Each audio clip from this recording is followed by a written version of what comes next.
그다음에 본문 작성하기 돌아와서 내가 그 본문 작성하기 해놓고 1번 인트로덕션에 이제 공식을 얘기를 해줬고 이 뒤에는 또 쓸 게 엄청 많지, 그지? 근데 나머지 섹션들도 사실은 다음의 순서랑 똑같아.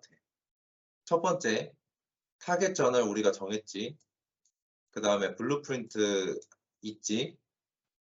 그럼 타겟 저널에서 벤치마킹하고 내가 쓸 말 블루프린트 참고해서 섹셔나이즈를 쭉 해. 기본 골지는 이건데 타겟 저널에 좀 튜닝 해가지고 이런 식으로 그 서브 섹션까지 섹셔나이즈를 쫙 해놔. 그 다음에 내가 예를 들어 섹션 3를 쓸 거다. 섹션 3 중에서도 3.2를 쓴다라고 하면은 그날 쓸 문단들에 대해서 워드에다가 흐름 참고해서 영어 또는 한글에서 영어로 작성을 해보는 거야.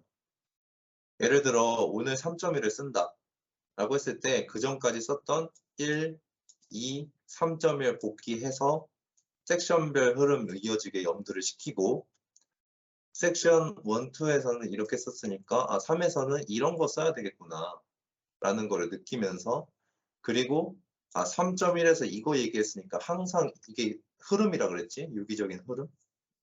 3.1에서 이거 얘기했으니까 3.2에서는 이걸 얘기해야 되겠구나 라는 거를 일단 알고 3.1을 이제 써야 되는데 3.1을 작성하기 위해 어떤 내용들이 필요하지? 필요한 문단들 몇 개지? 이거를 딱 선정을 해놔. 내가 말하고자 하는 게 4개면 4문단.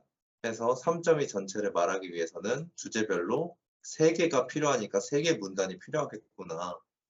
이때 블루프린트 때 세워놨던 흐름이나 만들어놨던 그림들 참고해서 3개 문단을 선정해. 그럼 3개 문단을 이제 써야 되겠지? 작성하는 건 3개 문단을 이제 아까 그 얘기했던 그 더블 라인도 있잖아. 거기에다가 한글로 이렇게 써놓는 거야. 이 3개가 연결이 되게. 그러면 앞에서 봤을 때 요런 복귀 내용들은 왜 필요할까? 섹션과 섹션이 연결되기 위해서 필요한 거고 그 다음에 3개 문단을 더블 라인으로 쓰는 거는 문단과 문단이 연결되기 위해서 필요한 거지. 그 3개 문단이 문단별로 흐름 이어지게 꼬리 머리 전략 사용해서 이제 생각하고 그 다음에 각 문단에서는 아까 얘기했듯이 주제 문장 1개에 대해서 뒷받침들이 주제 문장에 벗어나지 않게 유념해서 워드에 한글로 3개 문단을 다 써보는 거야. 그리고 한 문단씩 번역하는 거지. 그리고 뭐 퀼봇이나 뭐 그래멀리 사용해서 영어를 다듬어서 그거를 문단 바이 문단으로 3번을 반복해. 그럼 세 문단이 쌓이지? 그럼 그날 할당량을 채운 거야. 내가 우리 팀에 있는 사람들한테도 누누이 얘기하지만 논문을 대략적으로 다 써놓고 바꾼다? 이건 없어. 한 번 쓸 때 잘 써야 돼.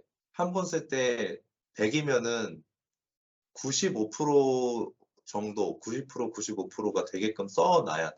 그러려면은 그 시간과 노력을 많이 요하는 걸 수도 있는데 이렇게 해놔야 나중에 많이 안 바꾸거든. 자, 그 다음에 그 링키지를 계속 만들으라 했잖아. 섹션 레벨로, 문단 레벨로. 근데 이 꼬리머리 전략을 잘 하려면 연결어 접속어를 잘 사용을 해야 돼. 그러니까 이거는 그냥 논리적인 얘기지. 그래서 꼭 논문 작성에만 필요한 건 아니고 그러니까 적재적소에 연결어 접속어를 좀 잘 사용하고 하려고 생각을 해놓으면 이게 필요한 거를 알게 되거든. 그래서 연결어 접속어를 잘 사용을 하는 게 글을 유려하고 읽기 쉽게 만들어줘. 그러니까 연결어 접속어는 읽는 사람들로 하여금 여기 보세요의 역할이거든. 그래서 이 연결어 접속어를 다른 논문을 읽을 때도 한번 염두에서 한번 읽어보는 게 중요한 것 같고 그다음에 연결어는 뭐 이거는 내가 그 인터넷에서 그냥 쉽게 퍼온 건데 뭐 뭘 꼭 사용해야 된다 이런 건 없고 좀 적재적소에 필요한 거를 사용하면 될 것 같고 나의 메시지는 이게 지금 내가 아까 보여줬던 문단 중에 인트로 2번째, 3번째 문단이거든. 그러면 나 같은 경우는 이 연결어를 이게 네모친 것만 봐도 되게 많이 사용했지. 이 연결어로 하여금 읽는 사람들을 지치지 않게 해주는 거야. 그 다음에 좀 강약을 줘서 읽게끔 해주는 거고. 그래서 연결어를 잘 사용을 해보자. 그 다음에 이 섹션들은 이제 각자 그 아까 내가 얘기했던 그 전략으로 이제 작성하면 되고, 이 맨 마지막에 abstract랑 introduction 마지막 문단이랑 conclusion 이 세 개를 같이 써야 돼. 그날 같이 써야 돼. 왜냐면 이 세 개는 대부분 동일한 것을 말해야 될 때가 많아. 보통 큰 골지에서는 우리가 뭘 제안했고 뭘 했으면 어떤 결과를 얻었고 이게 왜 중요한지를 말하는 게 요 세 개에 해당이 되거든. 근데 이 세 개가 동일한 내용을 말해야 돼. 그지? 예를 들어 내가 abstract부터 이렇게 앞에서부터 쭉 써왔다면은 아까 한 달 반, 2달 걸린다 했잖아.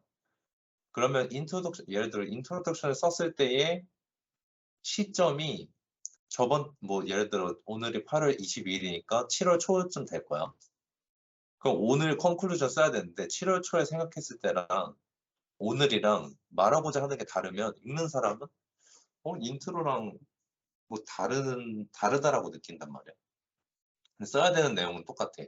그렇기 때문에 요 세 개를 묶어서 맨 마지막에 쓰는 거야. 근데 또 복붙은 안 돼. 세 개를 완전 똑같은 말을 쓸 수 없으니까 패러프레이징이 필요해. 그지? 그래서 이 세 개를 동일한 시점에 그날 세 개를 세 문단을 쓴다라고 생각하고 이제 같이 쓰는데 내용의 일관성 및 패러프레이징을 같이 써야 챙길 수 있다라는 거고. 근데 이제 애들마다 써야 되는 게 조금씩 달라. 앱스트랙 같은 경우에는 전체의 논문 내용을 좀 아우러야 돼. 그래서 이런 문제가 있는데 뭐 이런 문제가 있다. 뭐 그래서 본 연구에서는 이런 문제를 해결하기 위해서 이런 걸 제안한다. 이런 실험들을 했고 이런 결과를 보였다. 따라서 뭐다.